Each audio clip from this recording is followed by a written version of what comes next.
Hello student, my name is Vikram. Welcomes you to strive for progress. Topic आपको पता लग गया होगा, चलिए स्टार्ट करते हैं। हमारे पास यहाँ पे 4 क्वेश्चन है। आपको पता है यहाँ पे स्मार्ट बोर्ड तो है नहीं, तो हम सबसे पहले इस क्वेश्चन को करेंगे, इसको मिटा के फिर दूसरे क्वेश्चन पे चलेंगे। तो सबसे पहले ये क्वेश्चन क्या है, आपको एक ट्राइंगल दिया हुआ है एबीसी, जिसमें एडी आपकी क्या है, माध्यिका है। एडी की लंबाई आपको दे रखी है 21 मीटर। जी आपका क्या है, केंद्रक है, सेंट्रॉइड है। और एजी की वैल्यू बतानी है आपको क्या होगा। अब आपको पता है कि अगर आपके पास एडी माध्यिका है तो उसका केंद्रक कहां पे होगा, यहाँ पे उसका केंद्रक होता है। हमने कंसेप्ट पढ़ा हुआ है प्रीवियस वीडियो में, अगर नहीं पता तो आप पहले उस वीडियो को देख लें। यहाँ पे हमारा जी क्या होगा, केंद्रक होगा। और हमें ये पता है कि केंद्रक माध्यिका को 2:1 में क्या करता है, विभाजित करता है। तो यहाँ पे क्या होगा, 2:1। ये इसका क्या होगा, अनुपात होगा माध्यिका का। हमें टोटल लंबाई पता है कितनी है, 21 मीटर। तो मुझे बताओ एजी की वैल्यू निकाल सकते हो या नहीं निकाल सकते? इजीली निकल आएगी। आपको टोटल अगर वैल्यू पता हो तो आपने क्या करना होता है, सिंपली आपको पता है कि टोटल अनुपात में वैल्यू कितनी बन रही है, टोटल कितनी बन रही है, 2 + 1 = 3। मतलब जो ये अनुपात है ये किसके इक्वल आ गया, 21 मीटर के। अब आपको क्या चाहिए, एजी। एजी का अनुपात मुझे बताओ कितना है, एजी का अनुपात है जी 2 अनुपात है किसका, एजी का। तो किसकी वैल्यू फाइंड करनी है, एजी की, तो उसको ऊपर रखना होता है। तो यहाँ पे 2 अनुपात उसको ऊपर रखो। डिवाइड में हमेशा आता है टोटल वैल्यू। आपको अनुपात की बात हो रही है तो यहाँ पे टोटल अनुपात आएगा, ना कि ये वैल्यू आएगी।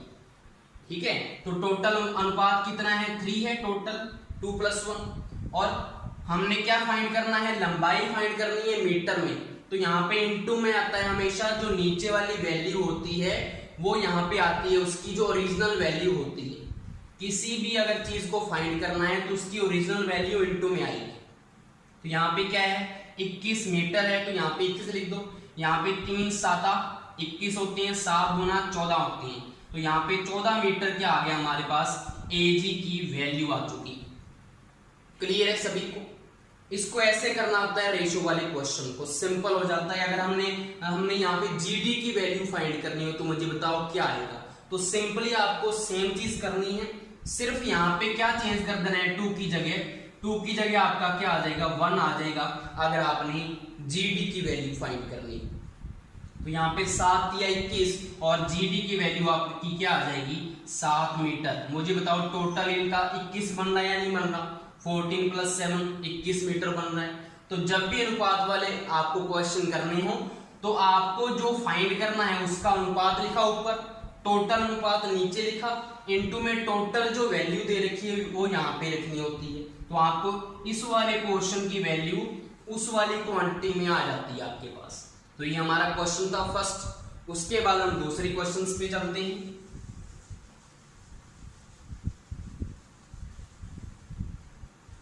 चलो जी, हमारे पास स्पेस हो गया है अभी, अब अच्छे से दूसरे भी हो जाएंगे। अब देखो हमारा फर्स्ट क्वेश्चन क्या है, यदि ट्राइंगल एबीसी में BC = 2PQ, PQ parallel BC तथा AP की वैल्यू 9 मीटर है तो AB ज्ञात करें। तो सबसे पहले आप क्या बनाएं, ट्राइंगल बना लें इसका। ये हमारे पास एक क्या है, ट्राइंगल है ABC।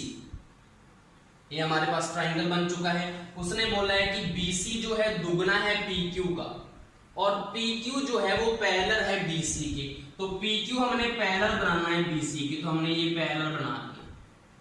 ये क्या हमारा PQ है जो पैरेलल है BC की। अब आपको AP की वैल्यू दे रखी है 9 मीटर, मतलब ये वाली जो वैल्यू है वो 9 मीटर है। और आपको टोटल AB फाइंड करना है। और आपको एक कंडीशन भी दे रखी है कि यहाँ पे जो BC है वो दुगना किसका है, PQ का। अब यहां से आपको एक कंसेप्ट जो है ट्राइंगल की प्रॉपर्टी जो है वो आपको याद आ चुकी होगी, प्रीवियस वीडियो में हमने सीखा है उसको। क्या थी प्रॉपर्टी, कि अगर हमारे पास PQ दो क्या हो, किसी भी दो भुजाओं के दो मध्य बिंदु हैं, अगर उनको हमने मिला दिया तो जो प्राप्त जो रेखाखंड होगा वो तीसरी भुजा के क्या होगा, समांतर तथा उसका आधा होगा। तो यहाँ पे आधा बन रहा है या नहीं बन रहा, पी क्यू किसका बन रहा है, आधा बीसी का। यही कंडीशन तो है, उसने बीसी इक्वल टू 2pq दे दिया, बात एक ही है। तो यहाँ पे ये कंडीशन ठीक है, पी क्यू पैरेलल भी दे रखा है आपको बीसी के, मतलब जो पी और क्यू है वो क्या होंगे, यहाँ पे मध्य बिंदु होंगे किनके, ए बी और ए सी भुजाओं क्रमशः, आपको पता है रिस्पेक्टिव। तो यहाँ पे आपको सिर्फ प्रॉपर्टी को ध्यान में लेके आना था इस क्वेश्चन को देखकर, और सिंपली आपका आंसर आ जाएगा यहाँ पे।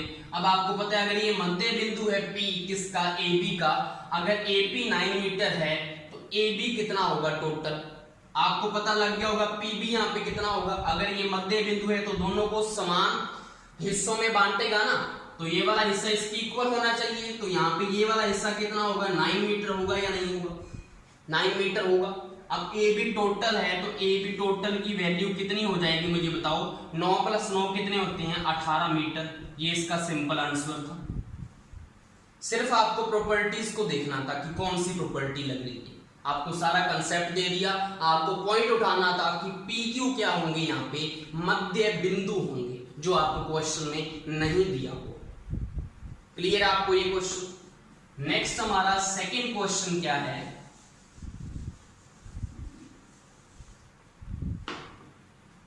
यदि PQ पैरेलल है BC के, AQ की वैल्यू दे रखी है आपको, CQ दे रखा है तथा AP अनुपात PB दे रखा है, तो X की वैल्यू बतानी है क्या होगी। तो सबसे पहले हम इसका क्या बनाते हैं, ट्रायंगल बनाते हैं, जिससे आपको अच्छे से समझ में आएगा। पहले तो हमने क्या बनाना है, एक ABC ट्रायंगल बनाया। अब उसने क्या बोला है कि PQ पैरेलल है BC के, तो BC के पैरेलल हमने क्या बना दिया, PQ बना दिया BC के पैरेलल।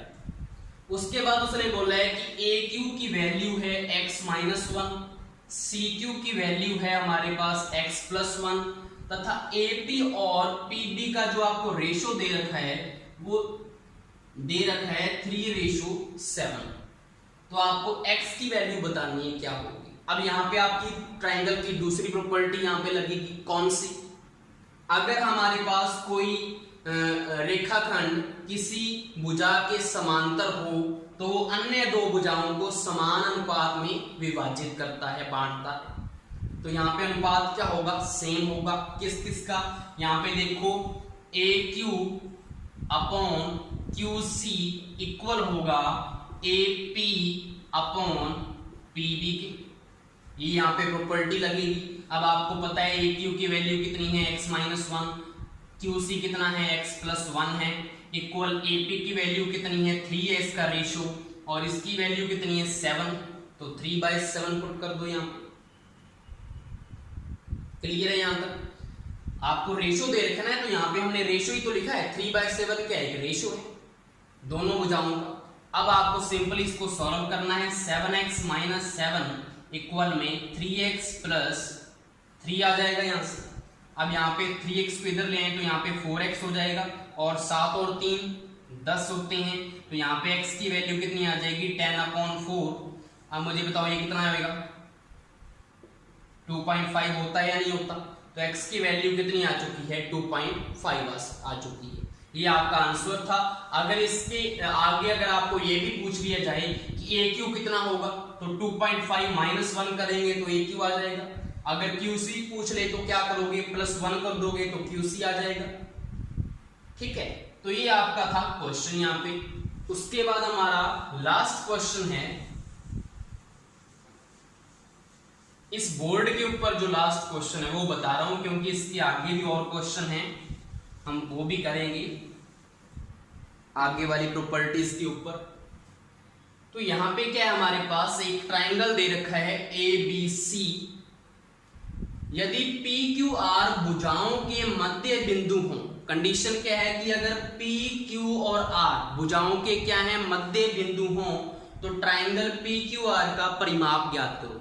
आपको ये प्रॉपर्टी याद आ गई होगी कि अगर हमारे पास एक बड़ा ट्रायंगल है और उसके मध्य बिंदु जो हैं, उनकी भुजाओं के मध्य बिंदु से एक हमने और ट्रायंगल बनाया, तो उसका क्षेत्रफल और परिमाप कैसे आता है हमने पढ़ा था। तो क्षेत्रफल तो क्या होता है छोटे वाले ट्रायंगल का 1/4 होता है बड़े ट्रायंगल का, और परिमाप क्या होता है 1/2। तो आपको सिंपली यहाँ पे ट्रायंगल जो बड़ा है ABC इसका परिमाप निकालना है। परिमाप आपको पता है कैसे आएगा, आपको बुझाई दे रखी है तीनों 12 मीटर 10 मीटर और 14 मीटर। तो सिंपली हमने ऐड करना होता है, तो 12 + 10 + 14 तो कितना आया वैल्यू मुझे बताओ। 10 20 और 30 4 34 और 2 36। तो यहाँ पे क्या आ गया 36 आ गया टोटल।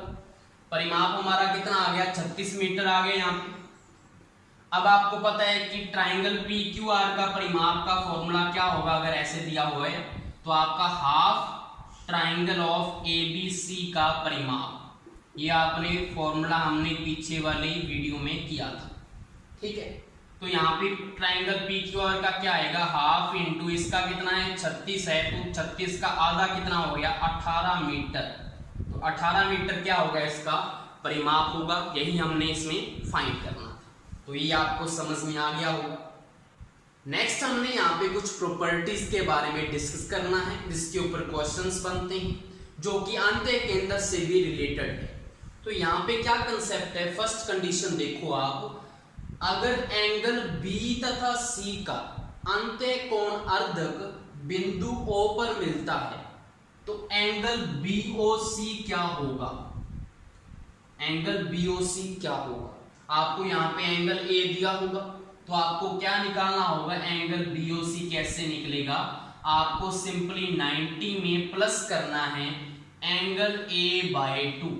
मतलब जो भी आपको एंगल A दिया होगा उसका आधा करके 90 में जोड़ दोगे तो आपके पास एंगल BOC इसकी वैल्यू आ जाएगी। कंडीशन आपको पता लगी कि एंगल B तथा C का क्या होना चाहिए, वो अंत्य कोण अर्धक होने चाहिए।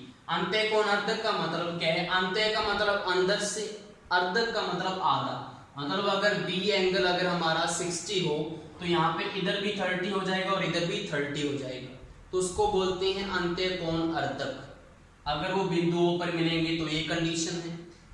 दूसरा कंसेप्ट क्या है कि अगर हमारा एंगल B तथा C का बाह्य कोण अर्धक, ध्यान से सुनना, बाह्य कोण अर्धक, बाह्य कोण की बात हो रही है, बाह्य कोण अर्धक अगर बिंदु O पर मिलता है तो एंगल BOC यहाँ पे कितना होगा, एंगल BOC यहाँ पे होगा 90 डिग्री माइनस एंगल A/2। यहाँ पे भी आपको एंगल A दिया होगा, उसका आधा करके आपको 90 में से माइनस करना है तो एंगल BOC आपके पास आ जाएगा, ठीक है। उसके बाद तीसरा कंसेप्ट क्या है, यहाँ पे अंत्य कोण B तथा बाह्य कोण C के अर्धक अगर बिंदु O पर मिलते हों तो एंगल BOC कितना होगा, एंगल BOC यहाँ पे कितना होगा, सिंपली एंगल A/2। A का क्या होगा, वो सिंपली आधा होगा और कुछ नहीं आपको यहाँ पे करना। तो यहाँ पे आप समझ लो कैसे कि यहाँ पे देखो मुझे ये वाला कौन कौन सा है, B है, उसका तो क्या है अंत्य कोण, और C आपको दिख रहा है यहाँ पे हमने कौन सा लेना है, बाह्य कोण। ये हमारा कौन सी लाइन बन रही है, बाह्य कोण।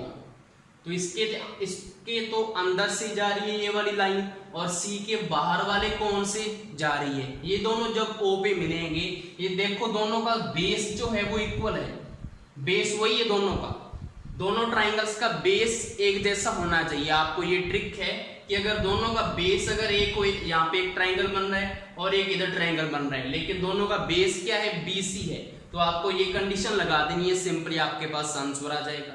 देखिए अब इसमें कुछ एग्जांपल देखते हैं और ये अंत्य केंद्र से कैसे रिलेटेड हुआ। अंत्य केंद्र में भी क्या होता है, जो उसके अंत्य कोण अर्धक होते हैं वो जिस बिंदु पर मिलते हैं उसको क्या कहते हैं, हम अंत्य केंद्र कहते हैं। यही तो होता है अंत्य केंद्र, अंत जो हमारा ट्राइंगल होता है उसमें यही करते हैं। अब यहाँ पे अगर हम एग्जांपल की बात करें, अगर मैं आपको बोल दूं कि एंगल A हमारा कितना है 40 डिग्री है, तो मुझे बताओ एंगल BOC कितना होगा। तो यहाँ पे मैं आपको क्वेश्चन भी साथ में करवा रहा हूँ। तो 90 प्लस एंगल A कितना है 40, तो 40/2 करना है, कितना आएगा 40/2, 20 आएगा, तो 20 प्लस करो, इसमें कितना आ जाएगा 110 डिग्री। तो हमारा एंगल BOC कितना हो जाएगा 110 डिग्री हो जाएगा। अगर यहाँ पे अगर हम बात करें ए की वैल्यू हम यहाँ पे भी 40 डिग्री अगर मान लें तो एंगल BOC कितना होगा 90 माइनस 40/2।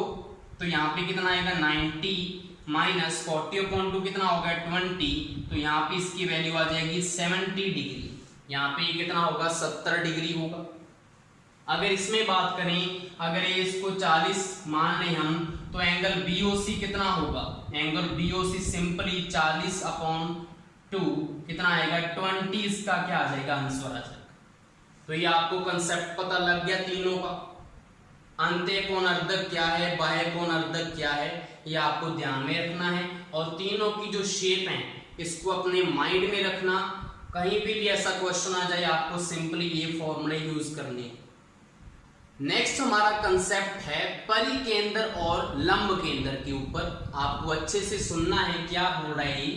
यदि बिंदु O ट्राइंगल ABC का परिकेंद्र हो तो एंगल BOC बताओ कितना हो। तो कैसे फाइंड करेंगे, इसका डायरेक्ट फॉर्मूला क्या होता है कि एंगल BOC दुगुना होता है एंगल A का। क्लियर, ये आपको यहाँ पे डायरेक्ट फॉर्मूला याद रखना है। अगर आपको ये वाला एंगल पूछा है, ऊपर वाला एंगल आपको दिया होगा एंगल A, ठीक है, तो उसको आपको क्या करना है दुगुना करना है, सिंपली आपके पास ये आंसर आ जाए। जैसे कि अगर हम यहाँ पे बात करें एंगल A को मैं क्या मान लूं, अगर 40 डिग्री ही मान लूं, आपको अच्छे से समझ में आ जाएगा। तो एंगल BOC बताओ मुझे कितना हो, तो 2 इंटू में एंगल A कितना है 40 डिग्री, तो यहाँ पे 40 गुना 80, तो यहाँ पे एंगल BOC की वैल्यू कितनी आ जाएगी, इसके लिए 80 डिग्री हमारा आंसर होगा। ये आपको मैंने क्वेश्चन भी करवा दिया। दूसरा इसी में हम क्या समझ लेते हैं लंब केंद्र, कि यदि त्रिभुज ABC में O लंब केंद्र हो तो BOC क्या होगा। अगर आपको ये क्वेश्चन आ जाए तो आप क्या करोगे, तो आपने सिंपली क्या करना है, एंगल BOC इक्वल होगा 180 डिग्री माइनस एंगल A। आपको 180 में से एंगल A को क्या कर देना है, माइनस कर देना है। जैसे अगर इसी को देखें, अगर यहाँ पे 40 लिखा हुआ है तो एंगल BOC कितना होगा 180 डिग्री माइनस 40, तो कितना आ गया 140 डिग्री। अगर हमारे पास कंडीशन क्या होनी चाहिए, अगर O हमारा लंब केंद्र हो तो ये आंसर आएगा, अगर O हमारा परिकेंद्र हो तो ये आंसर आ रहा है। तो दोनों में आपको डिफरेंस पता होना चाहिए। ये इसका डायरेक्ट फॉर्मूला है और उसका डायरेक्ट फॉर्मूला वो है। नेक्स्ट हमारा टॉपिक है यहाँ पे समबाहु त्रिभुज के ऊपर, कि इसमें केंद्र क्या है क्या नहीं, सब कुछ इसमें देखेंगे। तो आपको एक प्रॉपर्टी ध्यान में रखनी है कि समबाहु त्रिभुज में केंद्रक, अंत्य केंद्र, परिकेंद्र तथा लंब केंद्र एक ही बिंदु पर होते हैं। आपको ध्यान में रखना है ये चीज। और इससे हम क्या क्या इसमें और प्रॉपर्टीज निकालते हैं वो देखते हैं जरा। तो सबसे पहले मेरे पास ABC एक क्या है, समबाहु त्रिभुज है। ये मैंने क्या कर दिया, इसके ऊपर AD मैंने, या तो आप मान सकते हो इसको कि मैंने शीर्ष से लंब डाला है, या आपका ये क्या होगा AD एक माध्यिका भी तो होगी। माध्यिका भी क्या होती है, जो उसके मध्य बिंदु को स्पर्श करती है। और ये 90 डिग्री भी होगा क्योंकि ये एक समबाहु त्रिभुज है, साइडें इक्वल है इसकी और एंगल्स भी इक्वल होते हैं। तो ये इसका जो शीर्ष लंब होगा वही इसका क्या होगा, माध्यिका होगी या नहीं होगी। तो यहाँ पे ये कितना होगा मुझे बताओ, 90 डिग्री होगा। यहाँ पे हमारा क्या बन रहा है कि AD हमारी, ये क्या है AD हमारा, ये हमारी माध्यिका भी हो सकती है, ये हमारी माध्यिका भी हो सकती है, और ये हमारा क्या हो सकता है, शीर्ष से डाला गया लंब भी हो सकता है, तो शीर्ष लंब। क्लियर है। अब अगर आपको ये पता है कि मैंने अभी क्या बोला कि इसमें चाहे वो केंद्रक हो, चाहे वो क्या हो परिकेंद्र, चाहे अंत्य केंद्र, चाहे लंब केंद्र, सभी एक ही बिंदु पर होते हैं। तो बिंदु O बना लिया, सभी का बिंदु यही है। अब आपने ये पढ़ा है अंत्य केंद्र में क्या होता है कि भुजाओं को स्पर्श करता हुआ अगर हम वृत्त बनाए तो उसका केंद्र भी अंत्य केंद्र होता है। तो भुजाओं को स्पर्श करता हुआ आप क्या बनाएंगे कि यहाँ पे एक वृत्त बनाना, भुजाओं को स्पर्श करता हुआ, ये भुजाओं को स्पर्श करता हुआ हमारा एक वृत्त हो गया। क्लियर है सभी को? यहाँ पे हमारी इसकी स्मॉल रेडियस क्या होगी, त्रिज्या इसकी r मान ली हमने, O से लेकर D तक। क्लियर है यहाँ तक? अब हमें ये भी पता है कि परिकेंद्र हमने पढ़ा था कि शीर्षों से गुजरता हुआ जो वृत्त होगा उसका जो केंद्र होगा वो क्या होता है हमारे पास, वो हमारे पास होता है परिकेंद्र। ये हमारा क्या होगा, शीर्षों से गुजरता हुआ वृत्त हुआ, तो ये इसका क्या होगा, परिकेंद्र होगा। तो मुझे बताओ ये जो AO है वो उसकी रेडियस होगी या नहीं होगी, त्रिज्या, जिसको परित्रिज्या बोलेंगे।